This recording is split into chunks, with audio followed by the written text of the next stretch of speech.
Western blotting é uma técnica laboratorial de biologia molecular que identifica proteínas específicas de uma determinada amostra a partir da separação dessas proteínas de um gel de poliacrilamida. O gel é composto então de acrilamida e bisacrilamida. Essa combinação vai formar uma rede, vai formar um gel como se fosse uma rede com alguns poros. Isso permite com que as proteínas passem por ela a partir do processo de eletroforese, que seria uma corrente elétrica que iria do cátodo para o ânodo, ou seja, do negativo para o positivo. Para que essa separação aconteça, então as proteínas devem se encontrar na sua estrutura primária. Então, em diversos momentos da técnica, nós utilizamos estratégias para que ocorra a denaturação dessas proteínas. Um exemplo disso é a presença de SDS, que é um detergente, no tampão de corrida. Por isso, parte dessa técnica, ou seja, quando estamos correndo gel, também é conhecido como SDS Page. SDS do detergente que vai no tampão para provocar a denaturação das proteínas e elas se encontrarem na estrutura primária, e o Page, que seria de poliacrilamida. Então, pelo fato das proteínas serem compostas por cadeias polipeptídicas de diferentes aminoácidos ligados entre si, elas possuem diferentes estruturas. Isso também confere a elas diferentes pesos moleculares. Por isso, essa técnica é capaz de identificar diferentes tipos de proteína de acordo com o seu peso molecular, porque nesse gel de poliacrilamida, elas serão separadas pelo seu peso. Para nós fazermos o Western blot, então, nós vamos precisar de um gel. Bom, então, olha, vocês podem perceber que não dá pra enxergar, óbvio, que ele é um gel como se fosse de cabelo mesmo. E aqui nessa parte de cima nós temos esse pentinho. Quando eu tirar esse pentinho, aqui onde tem o plástico vai estar uns buraquinhos. Esse é o local onde eu vou aplicar as minhas amostras. E como eu disse anteriormente, essas amostras, então, essas proteínas, elas se separam a partir de uma corrente elétrica que vai passar por esse gel. Então, como que eu vou posicionar esse gel para que passe uma corrente elétrica nisso? Para isso, a gente precisa de um aparato. Esse é o nosso aparato de corrida. Então, tá vendo? Ele tem uma partinha aqui que é preta e essa partinha aqui vermelha, tá? E aqui eu vou conectar uma fonte de energia. E o que acontece? A corrente elétrica, ela vai passar da parte negativa para a parte positiva. Isso que vai fazer com que as proteínas desçam e se separem por peso. E onde eu vou posicionar esse aparato para que as proteínas, para que passe essa energia? Não pode ficar assim, simplesmente. Nós precisamos colocar um líquido que vai ser o nosso tampão. E onde eu vou colocar isso? E esse aparato, ele vai onde? Ele simplesmente fica assim, a temperatura fora, no ambiente? Não. Ele vai dentro de um recipiente, que nós chamamos de cuba. Então essa é a nossa cuba do Western blot. Então nós vamos simplesmente encaixar o nosso gel aqui, colocar aqui dentro, colocar nosso tampão de corrida e aplicarmos as amostras naquele pocinho que eu falei pra vocês. Então vamos lá, vou montar aqui.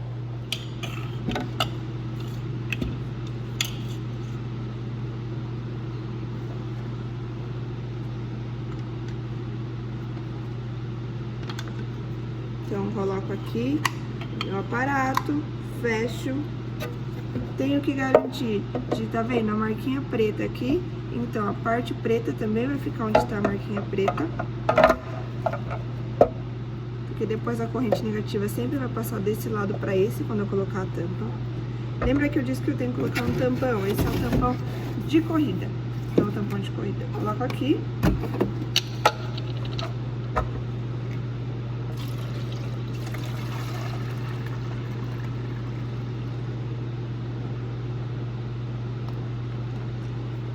Pronto, meu aparato está pronto para que eu aplique as minhas amostras aqui.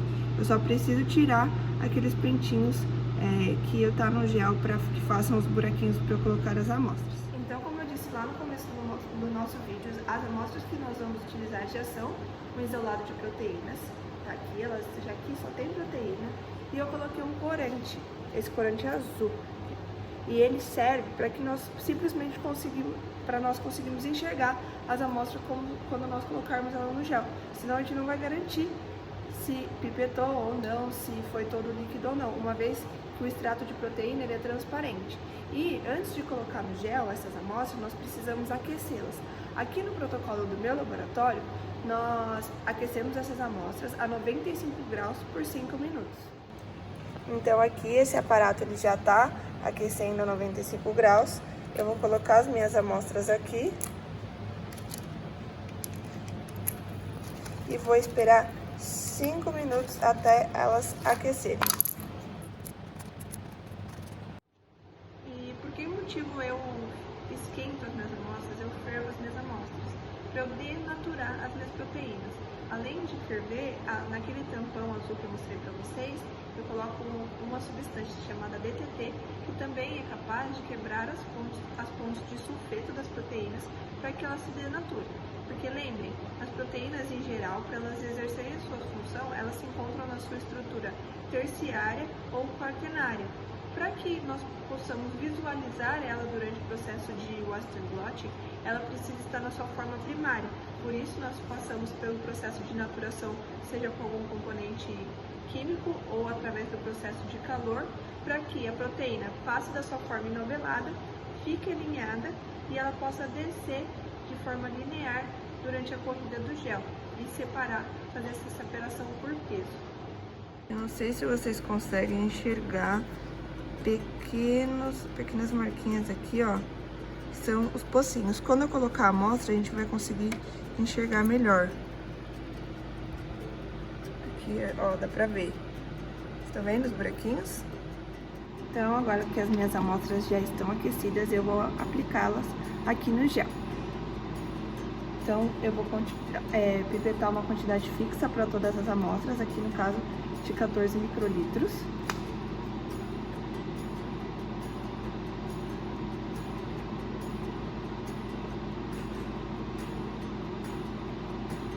E eu sempre vou trocar a ponteira quando eu for pipetar outra amostra, para que eu não contamine aquela amostra, certo? Senão o extrato de uma amostra vai estar na outra.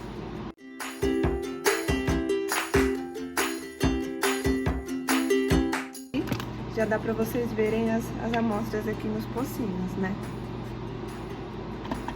Bom, agora que eu já apliquei aqui, pipetei todas as minhas amostras no gel, o que eu preciso fazer? Como que eu vou saber qual peso estão as proteínas aqui, né? Como que eu vou adivinhar? Então, nós precisamos de algo que nós chamamos de marcador. O marcador, isso aqui, esse líquido, eu vou pipetar num pocinho aqui do meu gel e ele vai correr junto com as proteínas. Só que já são pesos determinados, eu vou explicar pra vocês um pouquinho mais pra frente como funciona o marcador, e ele vai se separar em cores. Então, vou pipetar aqui. O marcador eu pipeto uma quantidade menor, que ele é bem eficiente. Pronto. Eu coloco aqui, então,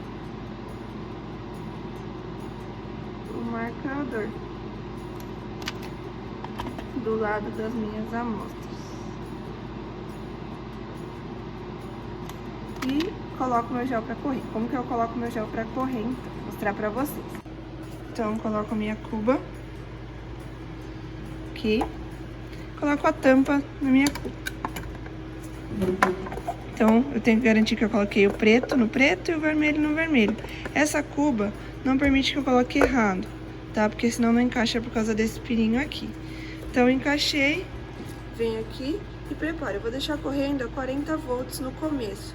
E aos poucos eu vou aumentando, tá? Então já está correndo.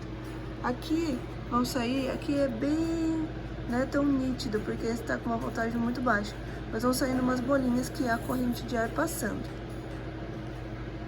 Então, sobre o marcador, existem diferentes marcas e modelos no mercado, mas basicamente o marcador são proteínas já com pesos conhecidos. Então, cada uma elas vão ter uma cor nessa solução. E elas vão se separar e aquela cor vai representar determinado peso. Então, quando você compra um marcador, ele já vem com a legenda dele, né? Que diz, tal cor é 80 kDa, a outra cor embaixo é 60 kDa e assim por diante. E uma coisa que é importante e interessante ressaltar é que as proteínas elas se separam no gel de forma inversamente proporcional, ou seja, quanto mais pesadas, mais para cima elas vão ficar, quanto mais leves, mais para baixo elas vão ficar. Ou seja, as pesadas não descem, como a gente imagina que acontece nas soluções com os solutos, né? As pesadas ficam em cima, elas se prendem em cima naquela rede de poliacrilamida, enquanto as mais leves elas conseguem passar pelos poros e elas ficam mais na parte de baixo do gel. Então, quando nós olhamos uma membrana com as proteínas gela presentes, as proteínas que estão mais acima da membrana são proteínas mais pesadas, e as proteínas que estão mais abaixo da membrana são as proteínas mais leves.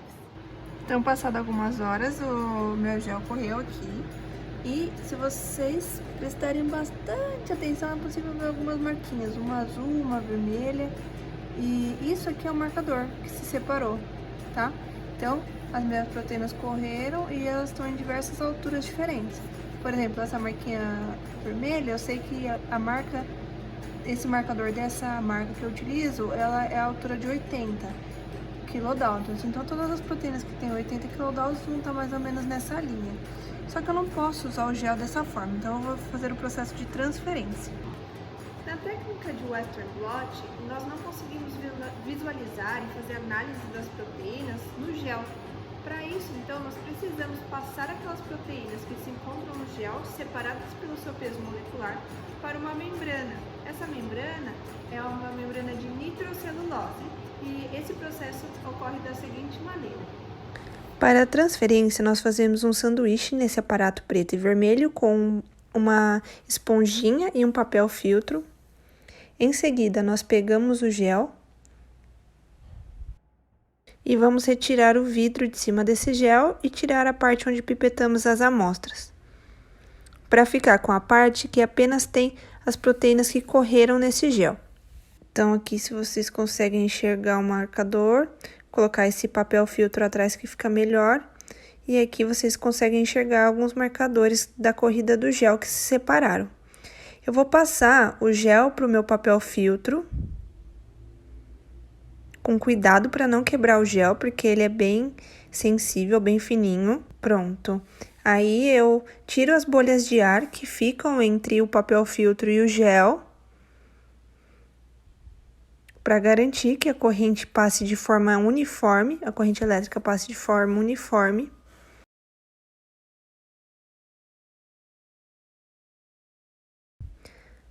Aí eu tenho então meu gel aqui no meu papel filtro e eu vou colocar esse gel na parte preta do aparato de transferência. Mais uma vez eu vou garantir que não tem nenhuma bolha de ar entre o papel filtro e o gel. Então, eu pego a membrana de nitrocelulose, coloco aqui no meu tampão de transferência, que esse é um processo de transferência molhada, no qual nós utilizamos um tampão de transferência. Então, a membrana vai em cima do gel. E mais uma vez eu vou garantir, então, que não tenha bolhas de ar agora entre o gel e a membrana. Aí eu coloco outro papel filtro em cima agora da membrana. Mais uma vez, retiro as bolhas de ar agora entre o papel filtro e a membrana. Vou colocar outra esponjinha em cima e fechar o aparato com cuidado. Vou colocar dentro do aparato da cuba de transferência o preto para o lado preto.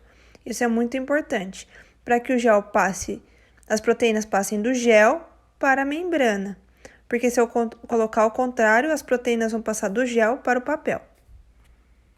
Depois de preparar todos os aparatos de transferência e colocá-los dentro da cuba, eu vou encher essa cuba com um tampão de transferência que contém metanol, 20% de metanol. Esse é o protocolo do nosso laboratório. Em seguida, eu vou colocar 2 cubinhos de gelo dentro, para que esse processo não esquente muito e o gel derreta ou se perca proteínas nesse processo.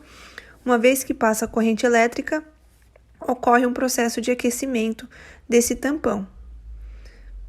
Vou colocar a parte preta da tampa do lado preto, para sempre garantir que a corrente vai passar do negativo para o positivo. Eu faço o processo de transferência dentro da geladeira, aí eu programo para 104 volts, a miliamperagem varia durante 90 minutos. Coloco ele para correr, e aqui, se vocês observarem, começa a sair umas bolinhas de ar do lado preto, que seria o cátodo, lado negativo aqui da nossa cuba de transferência. E do lado vermelho não sai nenhuma bolinha, porque não está passando corrente, porque a corrente vai do negativo para o positivo. Então, finalizados os 90 minutos, nós vamos conferir se de fato as proteínas foram transferidas do gel para a membrana.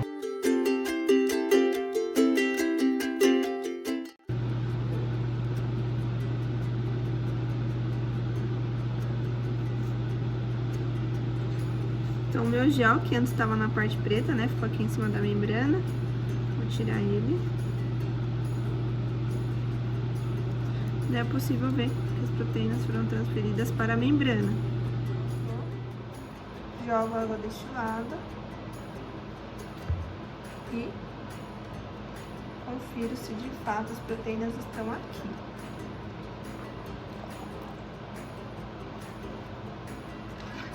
Vou mostrar para vocês então a marca das proteínas, aqui, como elas se apresentam aqui na membrana.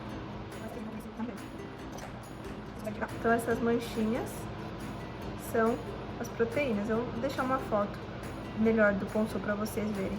Então, eu sei que realmente as proteínas que antes estavam no gel, agora estão aqui na minha membrana. Depois que eu faço o Ponsô, eu lavo esse Ponsô, é só um corante mesmo. Com o tempo ele vai melhor. Se eu lavar melhor, acho que eu fico ter uma imagem melhor. Eu lavo com uma solução que a gente chama solução basal. E ele sai. Esse rosinha sai. Então, eu deixo lavando aqui e eu vou ter uma membrana limpa de novo. Passados 20 minutos, 30 minutos, que nós lavamos essa membrana, tiramos totalmente o corante, nós vamos incubar numa solução de leite, tá? Ou leite ou pode ser albumina, que é a proteína do soro bovino. Essa solução de bloqueio, que nós chamamos, ela é utilizada para evitar que o anticorpo se ligue em proteínas não específicas, ou seja, eu vou garantir que o meu anticorpo de interesse vai se ligar realmente na proteína que eu estou interessado. Então, a membrana vai ficar nessa solução com leite durante 1 hora em agitação.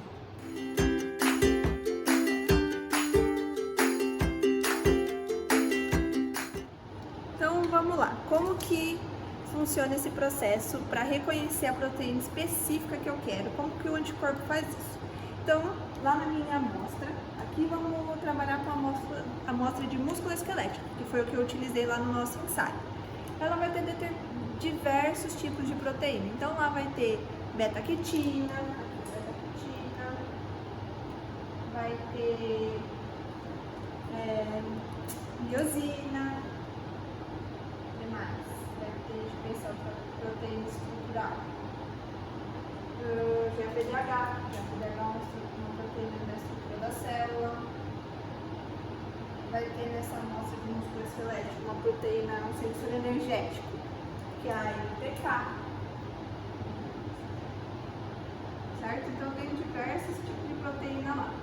Mas eu quero só reconhecer, eu quero só saber quanto de beta-quitina tem nessa minha amostra. Tá? Eu quero saber beta-quitina. Beleza? Então, lá na minha amostra vai ter várias beta-quitinas e outras proteínas. Como que o meu anticorpo se liga só à beta-quitina? Ele vai ser um anti-beta-quitina. Então, ele só vai reconhecer beta-quitina. Ele não vai reconhecer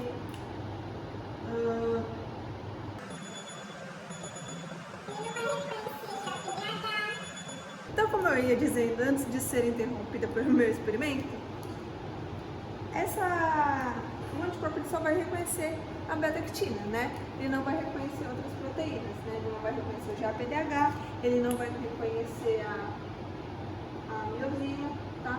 Porque esse vai ser um anti-beta-quitina, tá? E onde esse anti-beta-quitina é produzido? Ele vai vir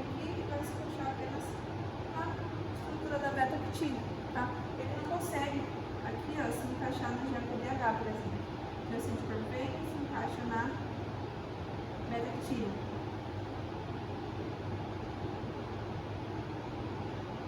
Esse é um anti-beta-actina, tá? Então essa aqui é a beta-actina. Onde esses anticorpos são produzidos? Eles são produzidos em animais, tá? Então eles são produzidos em camundongos,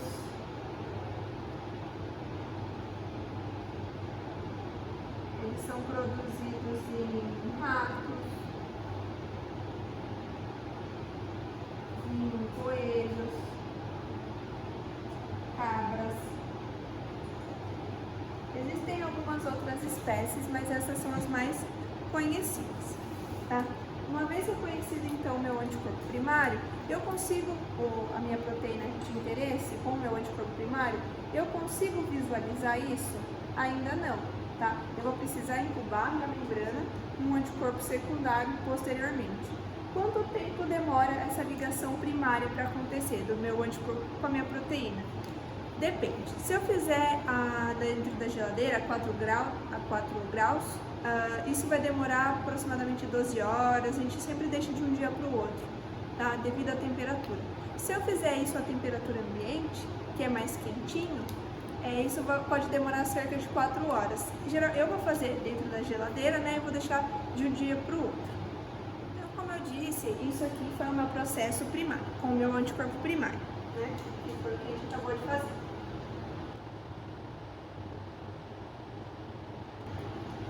Passado as minhas 12 horas, eu vou tirar a minha membrana desse anticorpo primário, vou lavar ela de novo numa solução basal para tirar qualquer resquício e eu vou incubar essa membrana numa solução de anticorpo secundário. No que consiste o anticorpo secundário? Ele vai consistir num anti-espécie, tá? Então, por exemplo, se o meu anticorpo primário de beta-quitina foi produzido em coelho, o meu anticorpo secundário tem que ser um anticoelho, tá? E o que tem nesse anticorpo secundário? Ligado ao anticorpo secundário existe um fluoróforo, que é ele que vai emitir luz quando entrar em reação com uma substância quimioluminescente, para que a gente visualize as proteínas, ou o que a gente chama de bandas, tá? Então, lá na minha... Vamos aqui para a segunda parte, que é na parte do meu anticorpo secundário. Então, lá na minha membrana, eu já vou ter o meu anticorpo primário ligado à minha proteína. Então, só tem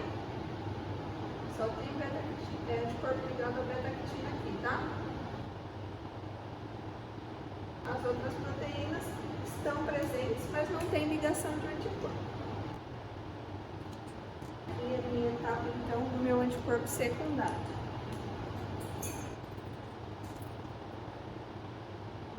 Como eu disse, o meu primário foi produzido em coelho. Então, eu vou lá e coloco o secundário anticoelho. Deixa eu escolher uma cor aqui que não vejo ainda. Vamos usar o amarelo. Então, esse aqui é o meu anticoelho, tá?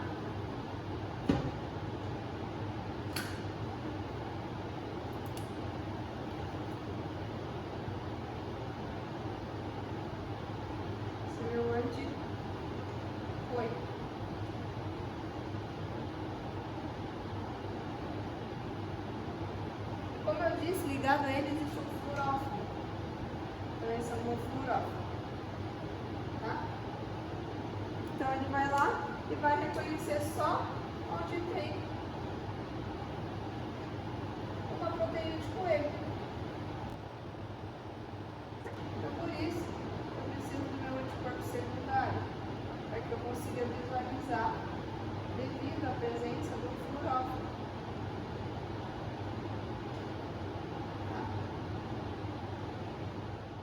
Aqui.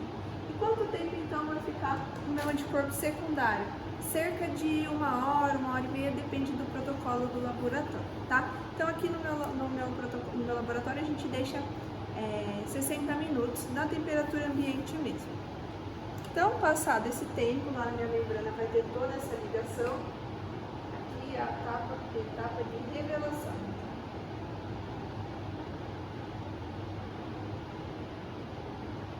Tá? Então vou desenhar todo esse combinadinho aqui. Proteína, anticorpo primário, anticorpo secundário,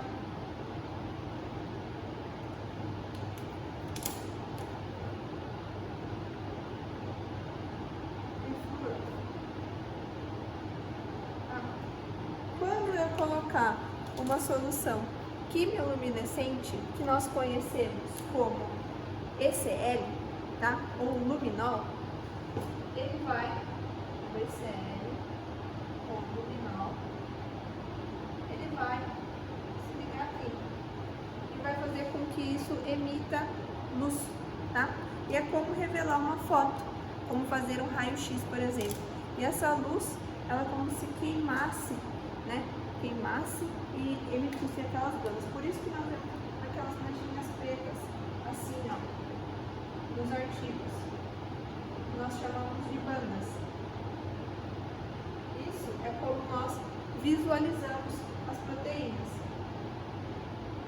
Visualização das proteínas. Certo?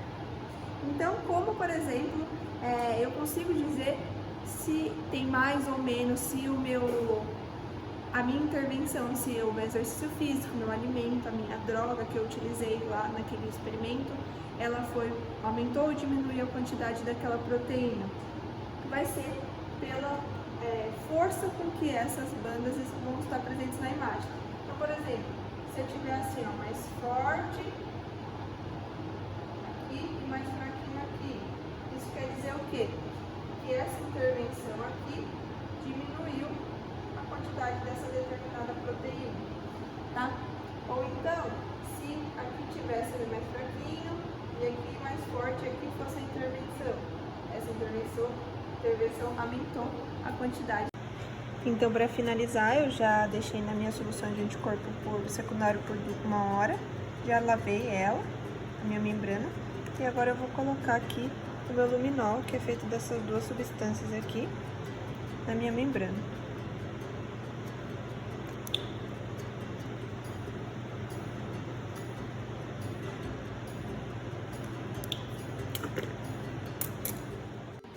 Então eu coloco as minhas membranas aqui dentro dessa máquina, que nós chamamos de fotodocumentadora. Verificamos se está alinhado, fechamos a nossa máquina e iniciamos o processo de revelação. Então, a máquina vai contar o tempo e vai revelar as proteínas. Essas são as Por isso, o Western blotting, apesar de trabalhoso, é uma técnica interessante e importante em termos laboratoriais, porque ele permite que nós façamos a quantificação do conteúdo proteico em diferentes tipos de amostras, seja ela células, sejam ela amostras de diferentes tecidos, músculo, cérebro, fígado de animais ou até mesmo amostra humana. Então, gente, se ficar alguma dúvida a respeito do processo de Western blotting ao longo dos anos, vocês ainda vão ver bastante a presença dessa técnica em artigos científicos e de determinadas áreas. Então, é só procurar a gente.